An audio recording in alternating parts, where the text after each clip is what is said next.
Balik pear like cherry bomb. Yo.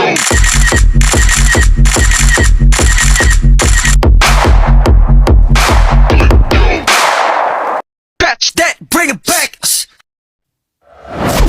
Assalamualaikum warahmatullahi wabarakatuh dan salam sejahtera untuk kita semua.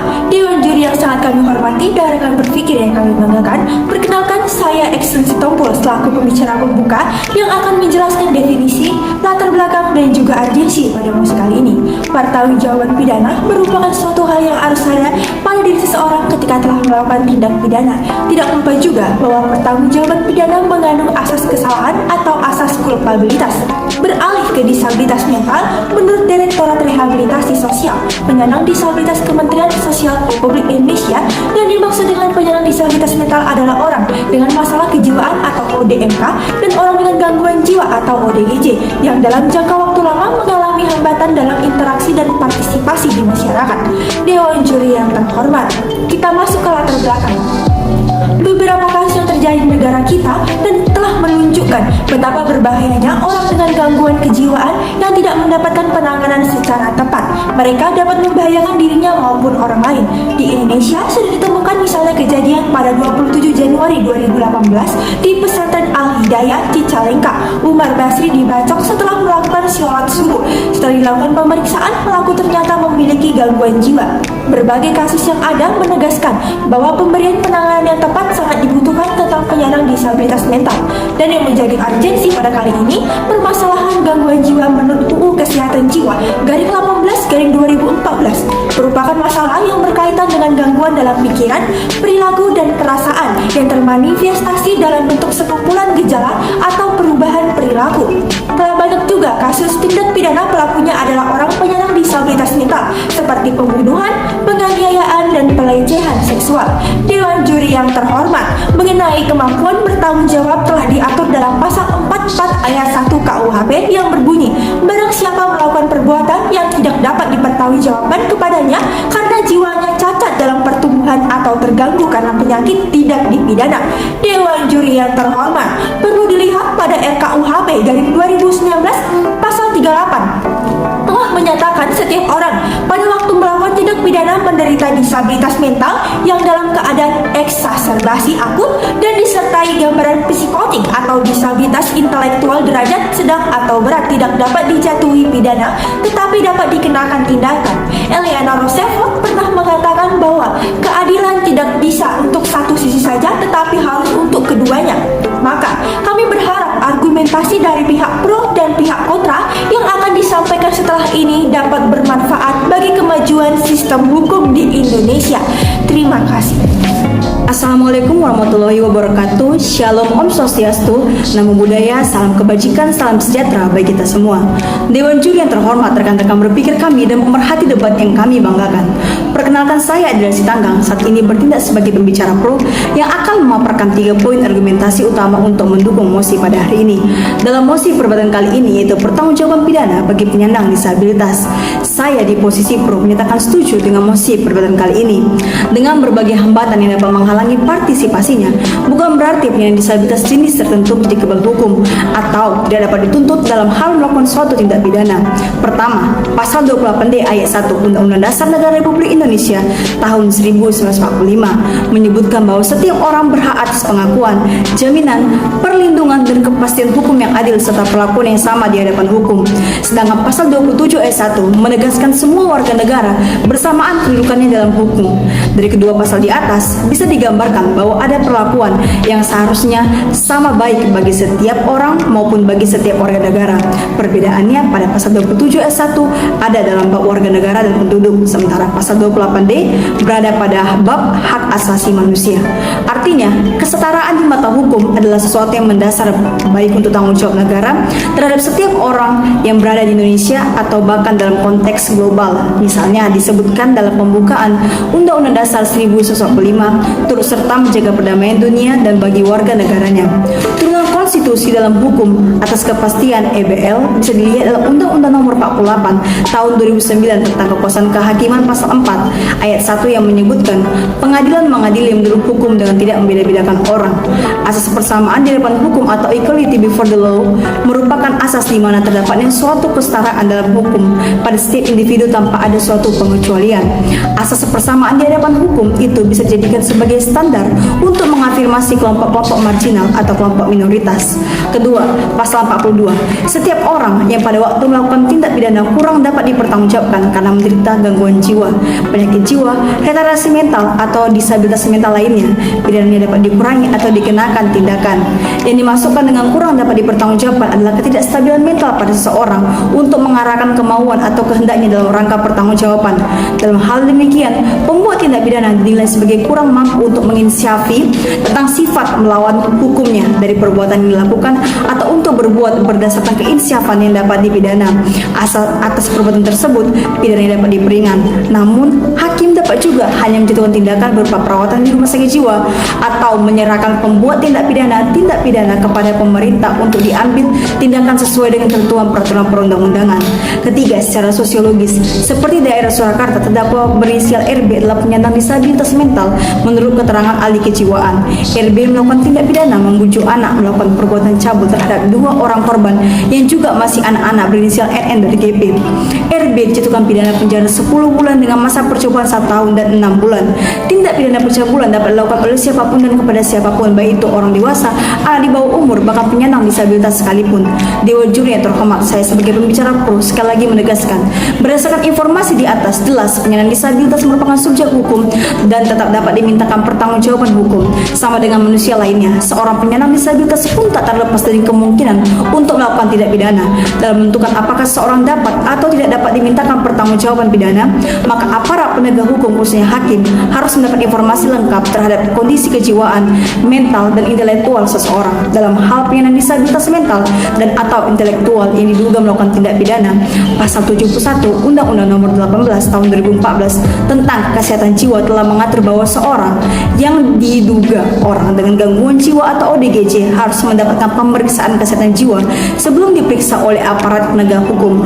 Prosedur lengkap dalam pemeriksaan kesehatan jiwa bagi penyandang disabilitas mental dan atau intelektual yang diduga pelaku tindak pidana diatur dalam Peraturan Menteri Kesehatan Republik Indonesia Nomor 77 Tahun 2015 tentang pedoman pemeriksaan kesehatan jiwa untuk kepentingan penegakan hukum. Tujuan pemeriksaan kesehatan jiwa bagi disabilitas yaitu untuk menentukan kemampuan seseorang dalam mempertanggungjawabkan tindak pidana yang telah dilakukan serta kecakapan mental seseorang untuk menjalani proses peradilan pidana. Pemeriksaan kesehatan jiwa untuk kepentingan perkara pidana akan dilakukan di rumah sakit umum pemerintah dan rumah sakit umum daerah. Hasil pemeriksaan jiwa tersebut disusun oleh dokter spesialis kedokteran jiwa yang akan dituangkan dalam bentuk visum et repertum psikiatricum atau VERP. Terima kasih. Accurate bono as legislative. Apa yang adil dan baik adalah hukumnya. Assalamualaikum warahmatullahi wabarakatuh. Shalom, Om Swastiastu, Namo Buddhaya, salam kebajikan. Dewan juri yang kami hormati, rekan-rekan berpikir kritis yang kami banggakan, serta pemerhati hukum yang ikut menggemakan ruang perdebatan kita kali ini. Perkenalkan, saya Tiara Nurusyahan, saat ini bertindak sebagai pembicara kontra yang akan memaparkan 3 poin argumentasi untuk menentang mosi pertanggungjawaban pidana terhadap penyandang disabilitas mental. Pertama, berdasarkan ketentuan pasal 44 ayat 1 KUHP dijelaskan bahwa seseorang yang jiwanya cacat atau terganggu tidak dapat dipidana. Hal ini disebabkan karena orang tersebut tidak mampu menyadari bahwa perbuatannya bertentangan dengan hukum, serta tindakan yang dilakukan tersebut di luar dari kesadarannya, maka orang tersebut tidak dapat dipertanggungjawabkan secara hukum. Perlu diingat bahwa gangguan mental terbagi menjadi 2, yang mana ODMK adalah orang yang punya masalah fisik, mental, sosial, pertumbuhan dan perkembangan, dan atau kualitas hidup sehingga memiliki resiko mengalami gangguan jiwa. Sedangkan ODGJ adalah orang yang mengalami gangguan dalam pikiran, perilaku, dan perasaan yang termanifestasi dalam bentuk sekumpulan gejala dan atau perubahan perilaku yang bermakna, serta dapat menimbulkan penderitaan, hambatan dalam menjalankan fungsi orang sebagai manusia. Dengan pernyataan tersebut, orang-orang orang dengan gangguan mental ini sukar untuk menginsaf perbuatan yang dilakukannya dikarenakan adanya berbagai hambatan dan penderitaan yang timbul dalam menjalankan fungsi layaknya orang sebagai manusia yang mempunyai kesadaran. Sehingga apabila dimintai pertanggungjawaban tidak ada gunanya karena dipandang tidak memiliki kemampuan bertanggung jawab.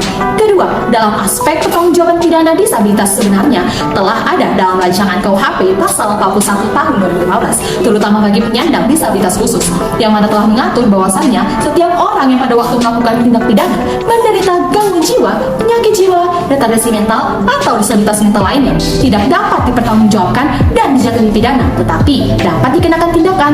Van Hammel mengatakan pertanggungjawaban pidana adalah suatu keadaan normal dan kematangan psikis yang membawa 3 macam kemampuan untuk: pertama, memahami arti dan akibat perbuatannya sendiri; kedua, menyadari bahwa perbuatannya itu tidak dibenarkan atau dilarang oleh masyarakat; dan ketiga, menentukan kemampuan terhadap perbuatan. Oleh karena orang gangguan mental tidak dapat menyadari bahwa perbuatannya tidak dibenarkan atau dilarang, maka hal tersebut tidak dapat dibebankan karena dalam konteks kepidanaan orang yang melakukan itu harus menyadari apa yang melakukannya. Dewan juri yang terhormat, bagaimana bisa seorang yang memiliki disabilitas mental dimintai pertanggungjawaban? Seperti ada gium yang telah saya sampaikan di awal, bahwa equipment bonum as lex legum, apa yang adil dan baik adalah hukumnya hukum. Saya rasa hal tersebut sangat memuduti seseorang yang memiliki disabilitas mental karena mereka tidak cakap hukum dan tidak mengerti apa yang baik dan benar. Dewan juri.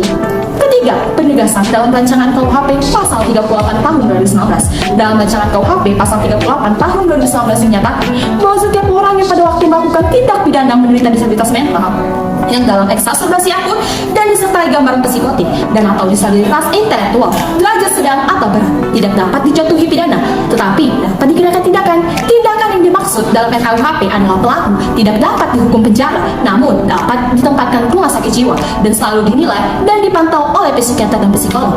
Perlunya juga penyediaan psikiater dan psikolog untuk mengontrol si pelaku. Dewan juri dan rekan berpikir kritis yang kami banggakan, oleh karena secara tegas dikatakan bahwa penyandang disabilitas mental yang melanggar tindakan yang telah diatur dalam pidana tidak dapat dimintai pertanggungjawaban, saya menawarkan tindakan alternatif yang juga tertulis dalam pasal 44 ayat 2 KUHP, yang mana hakim memerintah untuk menempatkan si pelaku penyandang disabilitas mental tersebut ke rumah sakit jiwa untuk diperiksa ke psikiater benar atau tidaknya si pelaku penyandang disabilitas tersebut selama lamanya 1 tahun sebagai waktu percobaan, dan hal tersebut merupakan tanggung jawab negara. Dewan juri yang terhormat, saya menegaskan kembali bahwa saya tidak setuju pada mosi perdebatan kali ini. Bukan semata-mata saya berdiri pada posisi kontra, tetapi benar adanya melihat seperti yang telah saya sampaikan bahwa tidak adanya ketentuan yang sah menurut KUHP dan penyandang disabilitas mental adalah tidak cakap hukum, yang dimana hal tersebut juga telah tertulis dalam pasal 44 ayat 1 KUHP. Terima kasih. Wassalamualaikum warahmatullahi wabarakatuh. Shalom, Om Swastiastu, Namo Buddhaya, salam kebajikan. Pada akhirnya kita telah mendengarkan apa yang telah disampaikan oleh sisi pro dan kontra yang sebenarnya memiliki tujuan yang sama, yaitu memberikan keadilan bagi masyarakat Indonesia dan penyandang disabilitas mental. Terdapat 2 sisi pertentangan mengenai pertanggungjawaban pidana terhadap penyandang disabilitas mental. Masuk kepada pertentangan yang pertama, pihak pro menyatakan bahwa harus adanya kepastian hukum yang adil. Namun, pihak kontra menentang akan hal tersebut dan mengatakan orang dengan gangguan mental tidak memiliki kemampuan bertanggung jawab yang didasarkan pada ketentuan pasal 44 ayat 1 KUHP. Yang kedua, pihak pro menjelaskan bahwa kurang dapat dipertanggungjawabkan bukan berarti tidak dapat dipertanggungjawabkan, yang didasarkan pada pasal 42 RKUHP dari 2015 dan harus direalisasikan untuk mendapatkan akses kepastian hukum yang jelas. Hal tersebut juga ditentang oleh tim kontra dan menyatakan setiap orang pada waktu melakukan tindak pidana menderita gangguan jiwa atau disabilitas mental tidak dapat dipertanggungjawabkan, namun dapat dikenakan tindakan. Ketiga, tim pro menyatakan jika suatu tindak pidana dilakukan oleh seorang penyandang disabilitas mental harus disediakannya psikolog dan psikiater guna mendampingi pelaku ketika dimintai pertanggungjawaban.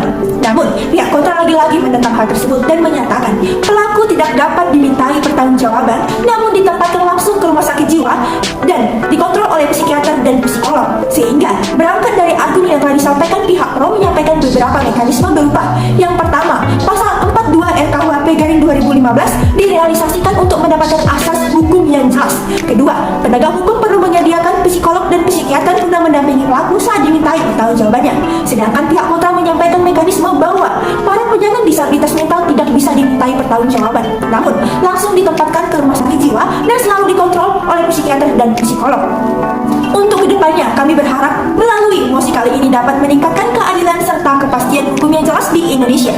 Demikian kesimpulan yang dapat saya sampaikan. Terima kasih. Balik, balik, peer, like cherry bomb.